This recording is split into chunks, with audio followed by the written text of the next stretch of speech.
Well, happy Eve of St. Nick, everyone. I'm calling this my Santa sermon. If you came on Tuesday night to our annual Caroling on the Steps event, you would have seen hundreds of people gathered on the steps and the surrounding sidewalks, belting out their favorite Christmas carols to the people and cars that passed by. You would have seen your clergy dressed in festive holiday attire, including Zach in a very fabulous rainbow hat. And you would also have seen a big man in a special suit and a white beard. His name is Bob, and he's our parishioner who puts on a splendid outfit to become a character in December every year. Though in full costume, he looks a lot like the figure some of us know as Santa Claus. He is very clear with anyone who asks that he is not that jolly fellow from the North Pole. He, in all his full regalia, is Saint Nicholas, a Christian saint. Churches can be awfully reticent about that Santa figure. In more mainstream churches like ours, we tend not to mention him all that much, except occasionally as a kind of nod to the kids. We do our best to focus on the reason for the season without casting aspersions that might irritate parents and puzzle children. But some very conservative churches might actually ban Santa altogether, painting him as a kind of idolatrous demigod who distracts us from the true worship of Jesus Christ. And I bet that at least one of you in this room grew up in that kind of church. Occasionally, someone will point out that the real Christian version of Santa Claus was Saint Nicholas of Myra, a bishop who lived in present-day Turkey from the end of the 3rd century into the first half of the 4th century. Over the course of his time as bishop, Christianity became the official religion of the Roman Empire, and Nicholas became a person with civic as well as ecclesiastical power. Nicholas may have attended the Council of Nicaea, where the Nicene Creed we recite on Sunday mornings was written. And a rumor even developed that as part of the Nicene Council proceedings, he punched the heretical theologian Arius out of his passion for the doctrine of the pre-existence of Christ. That story, sadly, of a holy fistfight over doctrine, though often spread, was probably a legend. St. Nicholas was not on the majority of lists of people who participated in the Council of Nicaea. We don't even know for sure that he was there. And in fact, there are a lot of legends about Nicholas. Legends about him calming the sea, legends about his travel to the Holy Land, legends about his role in the military, legends about him defending Christianity against the pagan religion of Artemis.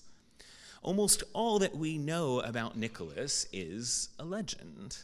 As with many non-biblical saints from pre-modern times, the actual historical evidence around Nicholas is debatable and flimsy. Extensive accounts of his life that survive were written hundreds of years after his death and contain a plethora of questionable supernatural phenomena. We do think that he was in all likelihood a historical person, but there are some very legitimate historians who doubt that he even existed at all. Real or not, perhaps more than anything, Nicholas was known as the patron saint of children, as a figure who cared about children specifically and did loving things for them. This is why the gospel reading from Mark we heard a few minutes ago was assigned for the observance of his feast. St. Nicholas, at least as his story is commonly told, is a figure who loved the little children just as much as Jesus did. The most famous story about Nicholas and children is a far cry from the normally sanitized Santa Claus narratives we are used to. It involves a poor man who was a neighbor of Nicholas's and had 3 daughters. Without sufficient resources to care for his children, the man resolved to sell them into prostitution. Hearing of this plan, Nicholas chose to help in an anonymous fashion. 3 nights, one after another, he threw into the man's house a bag with sufficient enough gold to fund a dowry for each one of the daughters. In some versions of this story, the bags were thrown into the window into the girls' shoes. Or, in other versions of the story, because the windows were locked, they were thrown down the chimney and into one of the girls' stockings. Nicholas did not do a very good job of staying anonymous, since we still tell this story today. And you can see in the story how several of the elements, the giving of gifts secretly, the giving of gifts for the benefit of children, the stockings, the chimney, all landed in that Santa Claus legend that did get its start in this much more gritty story about Saint Nicholas. In an even more gruesome story, St. Nicholas rescued the 3 so-called pickled boys who were murdered by a butcher seeking to sell them as cured meat. Nicholas, the story goes, resurrected these 3 boys from the pickle jars so that they could go on to live normal lives. True story, not the legends, but the fact that they are legends. Whatever truth lies or doesn't lie at the heart of these legends, it's undeniable that those who revered Nicholas revered him as a saint who cared about the well-being of children, which makes him a figure not unlike Santa Claus. And it's here that I want to add a 3rd and 4th text to our celebration this evening. The 3rd text is a letter from an 8-year-old girl on the Upper West Side sent to the editor-in-chief of the New York Sun.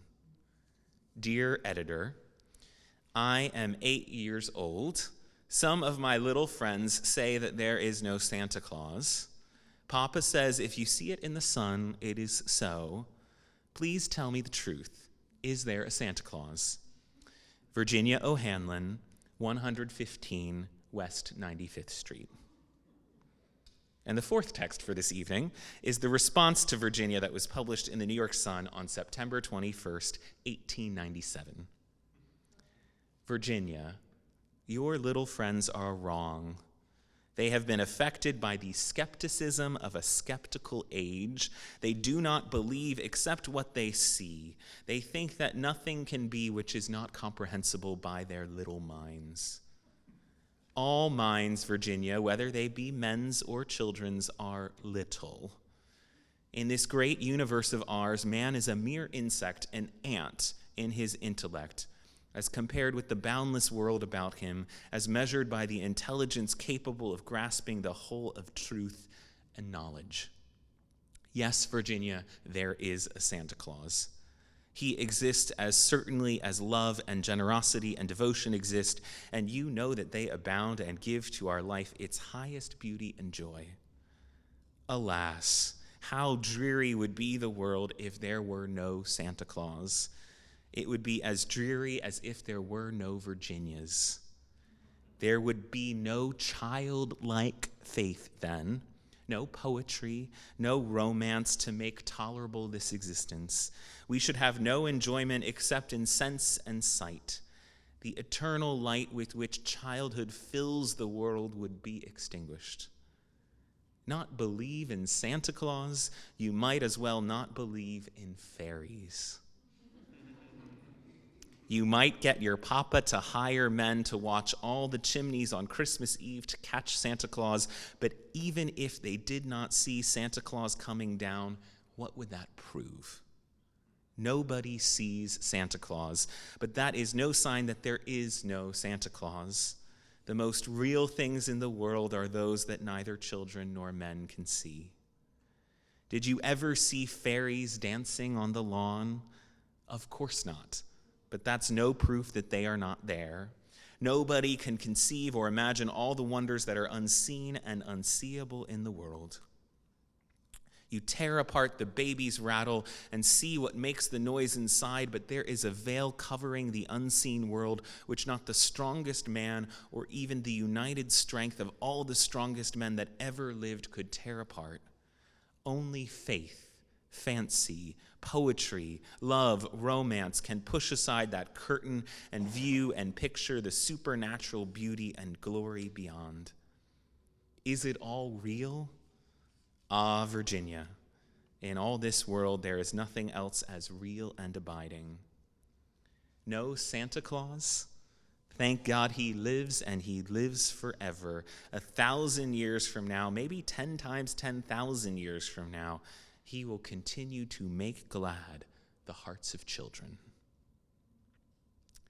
Santa Claus gets a bad rap in many religious circles. At best, Santa is a necessary concession for the sake of children to a consumerism that misses the real point of Christmas. At worst, Santa is an idolatrous abomination, a supernatural or quasi-supernatural being found nowhere in the Bible. But at its heart of this editorial response from the New York Sun, I find a moving defense of faith. Is not the Sun's criticism of the skeptics who do not believe except they see the same as Jesus' criticism of an apostle Thomas who does not believe unless he sees? The most real things in the world are those that neither children nor men can see. Does not that view lie at the heart of what we do in church? Believe in what we cannot see. Jesus, in calling all the children unto him, was not only saying that children are of incredible value, although they are. He was also saying that all of us, no matter our age, should come to God as if we were children. Truly, I tell you, whoever does not receive the kingdom of God as a little child will never enter it. Unless we look at things through the lens of children, unless we suspend our skepticism and our disbelief, we will not understand what anything in religion or in life is about. Santa Claus, if you ask me, is not an anti-Christian distortion of a perfectly Christian Saint Nick. Saint Nicholas, the Christian saint, is almost as much a legend as his secular, commercialized American counterpart. Both Santa and Saint Nick point to the value of childhood itself, a value we continue to overlook as we more and more make children into mini adults. But they also point to the power of suspension of disbelief, so that we might learn to put ourselves aside and see what is really true, that the purpose of this life is to be loving and generous towards others. Whether you believe in Santa Claus or St. Nicholas or Jesus Christ, that's the kind of life to which I think we should all aspire.